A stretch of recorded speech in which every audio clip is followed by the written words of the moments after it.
శ్రీ గురు చరిత్ర అధ్యాయం 2 శ్రీ గణేశాయ నమః శ్రీ సరస్వతే నమః శ్రీ గురుభ్యో నమః. ప్రస్తావన. గురు చరిత్ర పారాయణ వలన శుద్ధులైన ముముక్షువులకు ఒక వంక సద్గురు దర్శనాభిలాష, మరొక వంక విషయాలపై నిరపేక్ష తీవ్రమవుతాయి. అప్పుడు మొదట స్వప్నంలోనూ తర్వాత ప్రత్యక్షంగానూ గురుదర్శనము లభిస్తుంది. ఆ గురువు కూడా అనన్య గురుభక్తి చేత జీవన్ముక్తుడై ఉంటాడు. అట్టి సద్గురువు తారసిల్లినప్పుడు మన హృదయం ఆయనను నిస్సందేహంగా గుర్తిస్తుంది. వేరు నిదర్శనాలు అవసరం లేకనే కేవలం దర్శనం మాత్రం చేతనే శాంతి, ఆనందాలు కలుగుతాయి. అటుపైన వారి పట్ల మనకు కలిగిన భావాన్ని నిశ్చలంగా నిలుపుకోవాలి. అందుకు కూడా వారి లీలలు, చరిత్ర పారాయణ, చింతనలే సాధనాలు. అంతటి పూర్ణ గురిని తెలిపే అనన్య గురుభక్తులు లభించడం కూడా మన జీవితాకాశంలో ఉదయిస్తున్న గురు కృపకు చిహ్నమే. అంటే గురు చరిత్ర పారాయణ చేసే అవకాశం కూడా ఇట్టిదేనన్నమాట. ఈ అధ్యాయంలోని గురుసేవ వృత్తాంతం కల్పితం కాదు. శ్రీ షిరిడి సాయినాథుని గురుసేవ అక్షరాల అలానే ఉండడం గమనార్హం.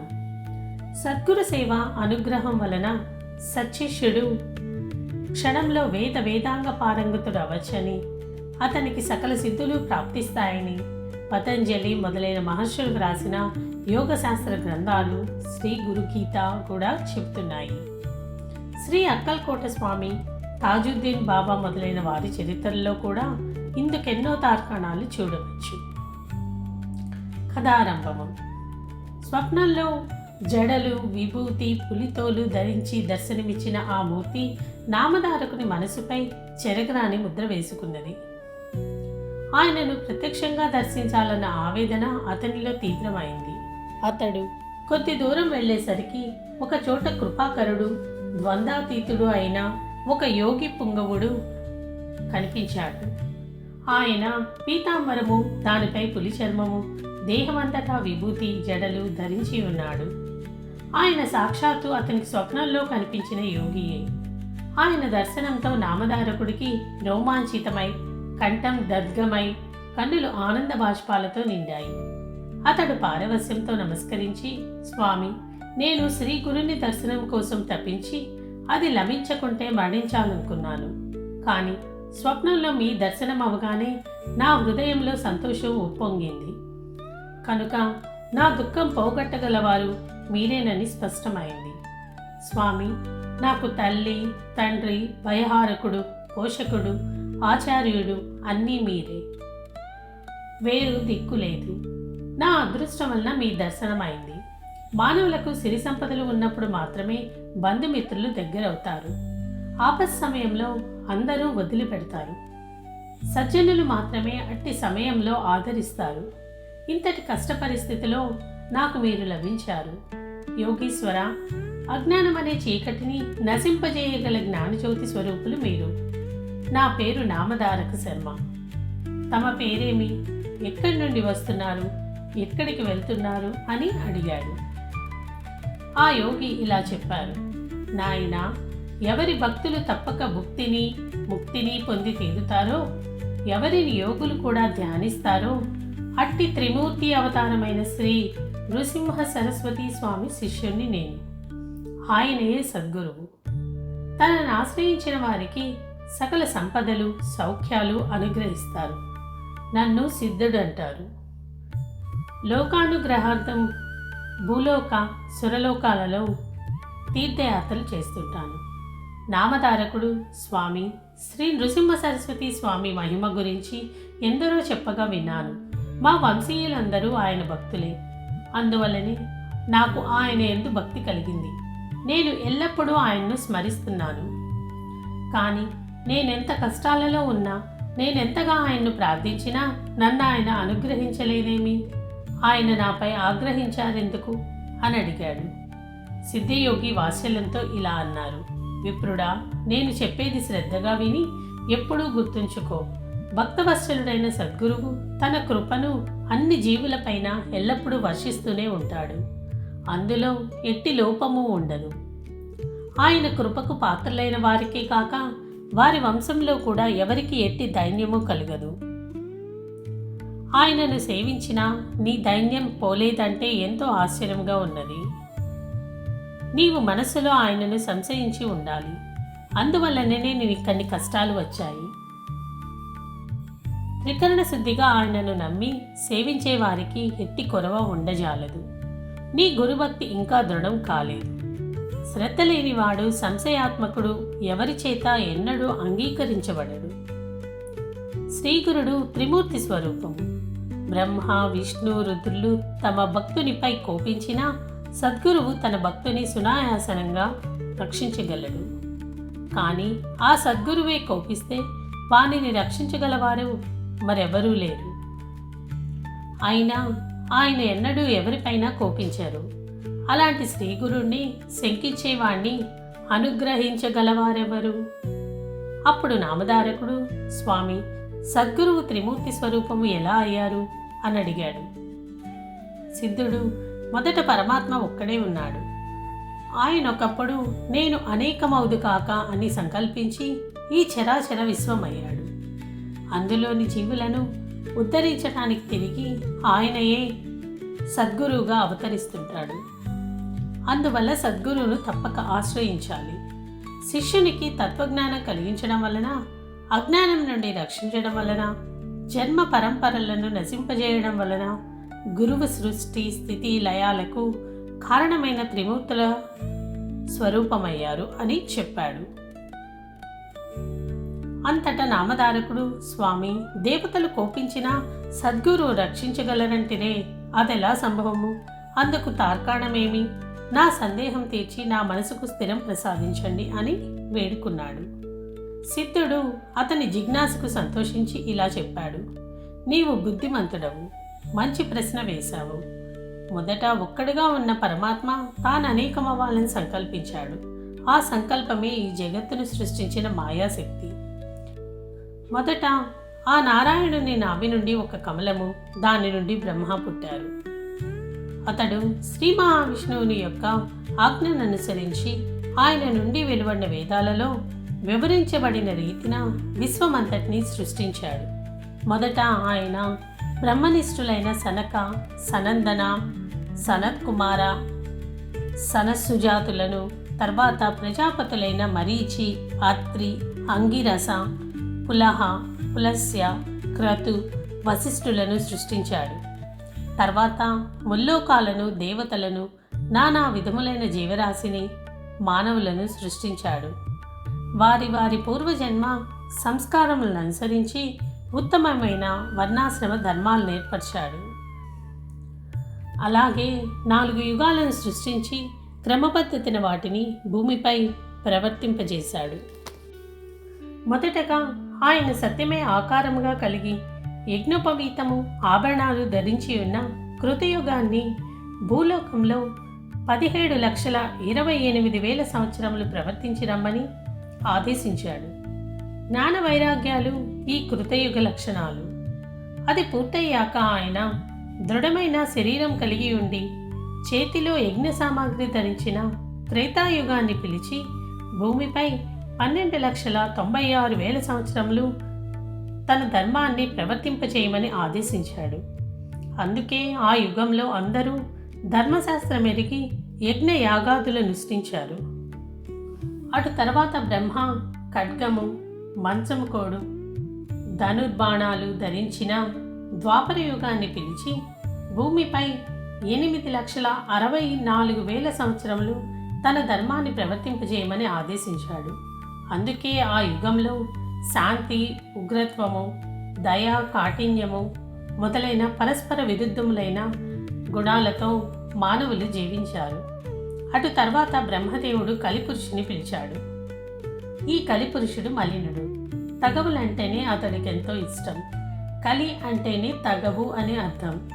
అతడు క్రూరుడు, వైరాగ్యమే లేనివాడు. పవిత్రత అంటేనే గిట్టనివాడు. అతడు తన ఎడమ చేతితో తన మర్మావయాన్ని, కుడి చేతితో నాల్కను పట్టుకొని ఆనందంతో గంతులు వేస్తూ వచ్చాడు. పిశాచ రూపం గల అతనిని చూచి బ్రహ్మ నవ్వి వికృతమైన అతని చేష్టకు అర్థమేమని అడిగాడు. కలిపురుషుడు, నేను మానవులందరినీ కాముకులుగాను జిహ్వా చాపల్యం కలవారుగాను చేసి వారు ఉత్తమ గతి పొందకుండా చూస్తానని ప్రతిజ్ఞ పూనాను. అదే నా ఈ చేష్టకు అర్థం అన్నాడు. అప్పుడు బ్రహ్మ అతని భూలోకానికి వెళ్ళి అక్కడ 4,32,000 సంవత్సరములు అతని ధర్మాన్ని ప్రవర్తింపచేయమని ఆదేశించాడు. అప్పుడు కలిపురుషుడు భయపడి, స్వామి, నేను నిద్ర, కలహము, దుఃఖములంటే ఇష్టపడేవాణ్ణి, సిగ్గులేని వాడను, ఇతరుల వస్తువులను, స్త్రీలను అపహరించేవారు, దంభము, మాత్సర్యము గలవారు, కొంగజెప్పం చేసే దొంగ సన్యాసులు, నమ్మిన వారికి ద్రోహం చేసేవారు, ధర్మాచరణకు అవసరమైన పదార్థాలను నాశనం చేసేవారు, స్త్రీ, పుత్ర, ధన వ్యామోహాలలో చిక్కినవారు, వేదశాస్త్రాలను నిందించేవారు, శివకేశవులు వేరని తలచి వారిని దూషించేవారు నాకెంతో ఇష్టం. పుణ్యకార్యాలు చేసేవారు, ధర్మాన్ని పాటించేవారు నాకు శత్రువులు. ఎందరో ధర్మపరులున్న భూలోకానికి నేనెలా వెళ్ళగలను? బ్రహ్మజ్ఞానులను, భక్తులను, చిత్తశుద్ధితో జపధ్యానాలు చేసేవారిని చూస్తేనే భయంతో నాకు వణుకు పుడుతుంది అన్నాడు. అప్పుడు బ్రహ్మ, కలి, నీవు భూలోకంలో ధర్మమాచరించే వారిని విడిచిపెట్టి తదితరులలోని అధర్మాన్ని అనుసరించి వారిని లోపరుచుకొని నీ ధర్మాన్ని ప్రవర్తింపజేయి. శివకేశవులొక్కరేనని తెలిసి పూజించే వారిని, తల్లి, తండ్రి, గురువులను సేవించేవారిని, కాశీలో నివసించేవారిని, గోవు, తులసి మొదలైన వాటిని పూజించేవారిని, వేద, శాస్త్ర, పురాణ స్మృతులను ఆసక్తితో విని వివేకం పొంది ధర్మమాచరించే వారిని నీవు బాధించవద్దు. ప్రత్యేకించి గురుసేవ యందు దీక్ష వహించిన వారిని, గురుభక్తులను నీవేమీ చేయలేవు. నీవు వారిని బాధించవద్దు. భూలోకంలో మిగిలిన వారందరూ నీవక్కడ ప్రవేశించగానే నీకు లోబడి ప్రవర్తించగలరు అని చెప్పాడు. కలిపురుషుడు, స్వామి, గురువంటే ఎవరు? అతని గురించి మీరు ప్రత్యేకించి చెబుతున్నారే, అతని గొప్పతనమేమిటి అని అడిగాడు. బ్రహ్మ ఇలా చెప్పాడు. గురువు త్రిమూర్తుల స్వరూపము. ఆయనయే బ్రహ్మ, విష్ణువు, మహేశ్వరుడు. అందువలన గురువు సంప్రీతుడైతే త్రిమూర్తులు తృప్తి చెందుతారు. గురువు కోపించినా వారిని ఆ త్రిమూర్తులలో ఏ ఒక్కరూ రక్షించలేరు. గురువు తన శిష్యునికి తత్వం ఉపదేశించి పాపము నశింపజేసి అతని యందు బ్రహ్మజ్ఞానం కలిగించి అతనిని శాశ్వతంగా దుఃఖం నుండి తరింపచేస్తాడు. అలానే గురువు సంప్రీతుడైతే త్రిమూర్తులు సంప్రీతులవుతారు. కానీ త్రిమూర్తులలో ఏ ఒక్కరూ సంప్రీతులైనా గురువు సంప్రీతుడు కాకపోవచ్చు. కనుక ఎవడు శాస్త్రానుసారం గురువుని సేవించి ఆయన ప్రీతికి పాత్రుడవుతాడో అట్టి శిష్యుడు తానే బ్రహ్మ అవుతాడు. అతనికి తీర్థయాత్రలు, వ్రతాలు, తపస్సు చేసిన ఫలితమంతా గురుసేవ వల్లనే లభిస్తుంది.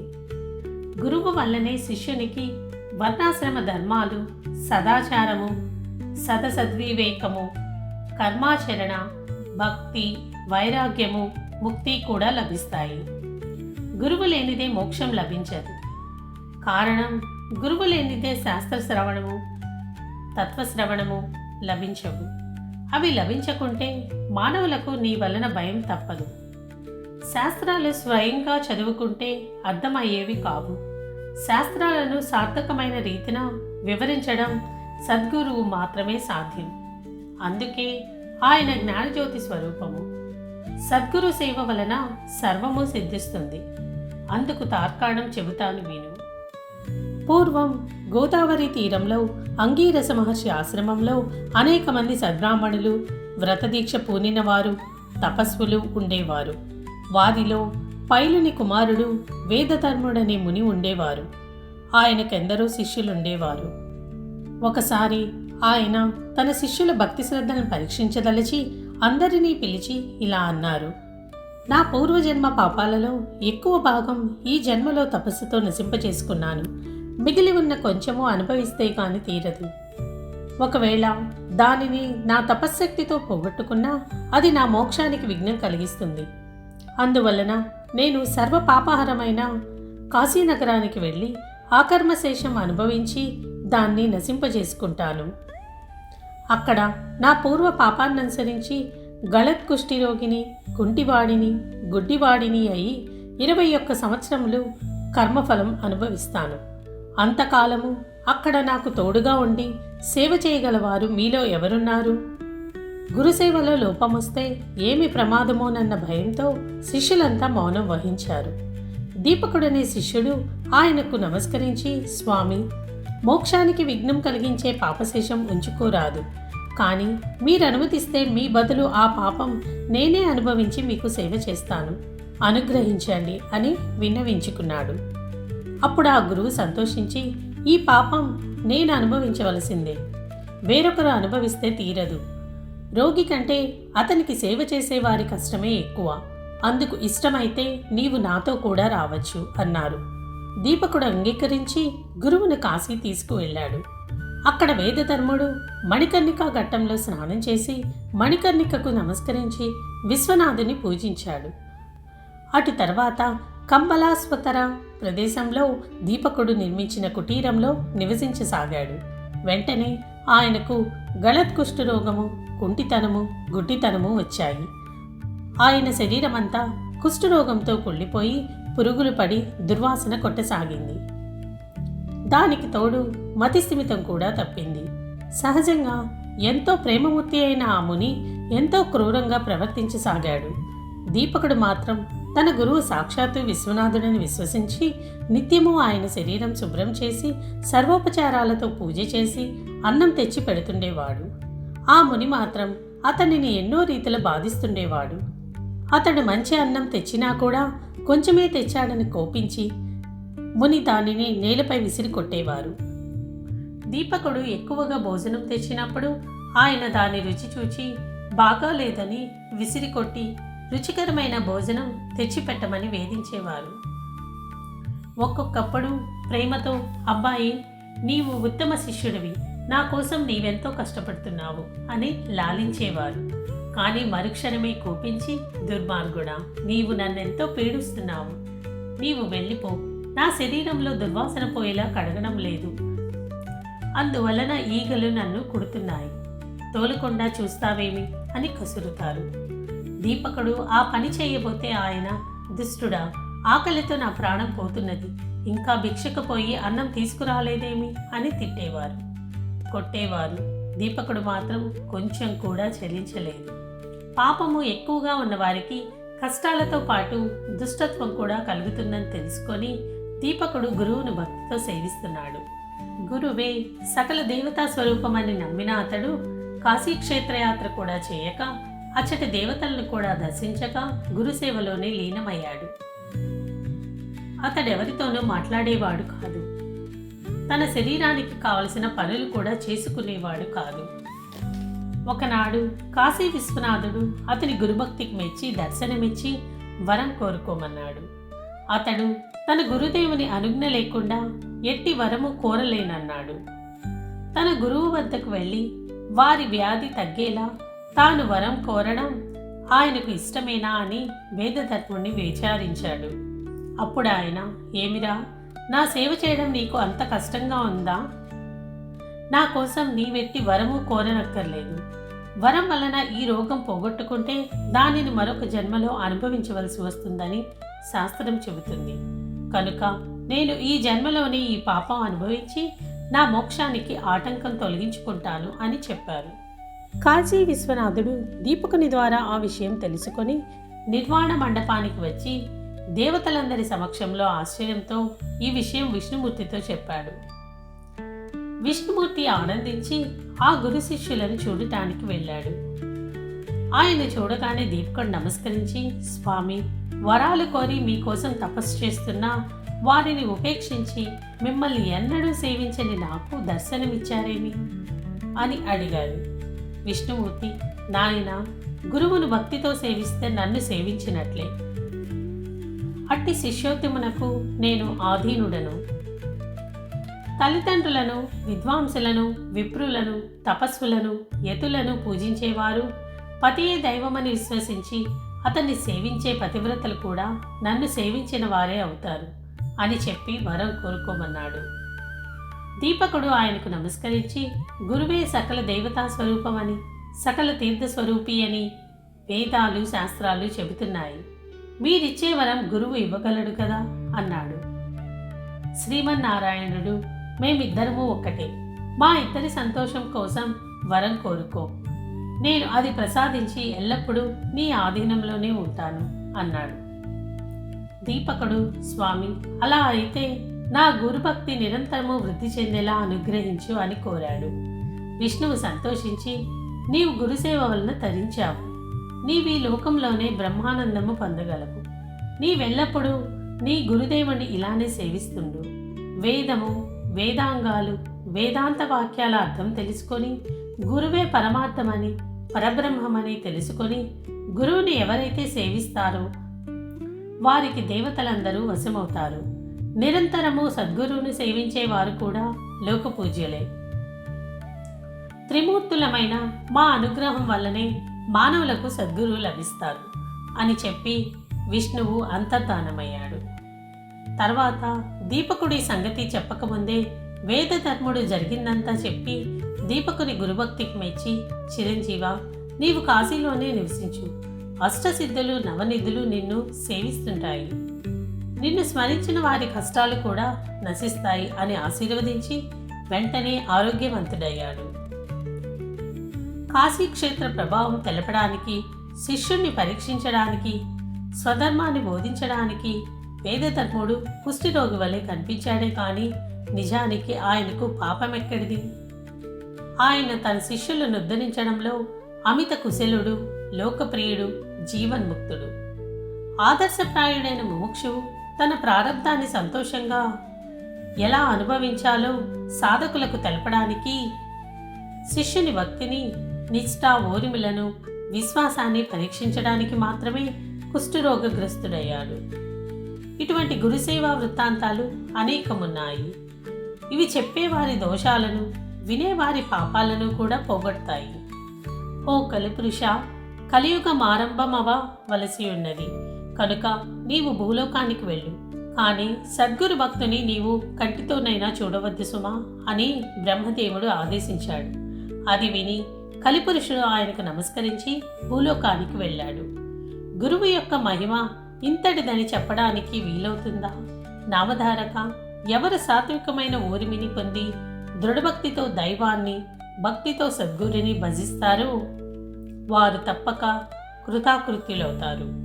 కాబట్టి నీవు పరమ శ్రేయస్సు కోరితే నిస్సంశయంగా శ్రద్ధాన్వితుడవై నరదేహంతో అవతరించిన శ్రీగురుని సేవించు అని సిద్ధుడు చెప్పారు. శ్రీ దత్తాయ గురవే నమః. శ్రీ శ్రీపాద శ్రీవల్లభాయ నమః. శ్రీ నృసింహ సరస్వతే నమః.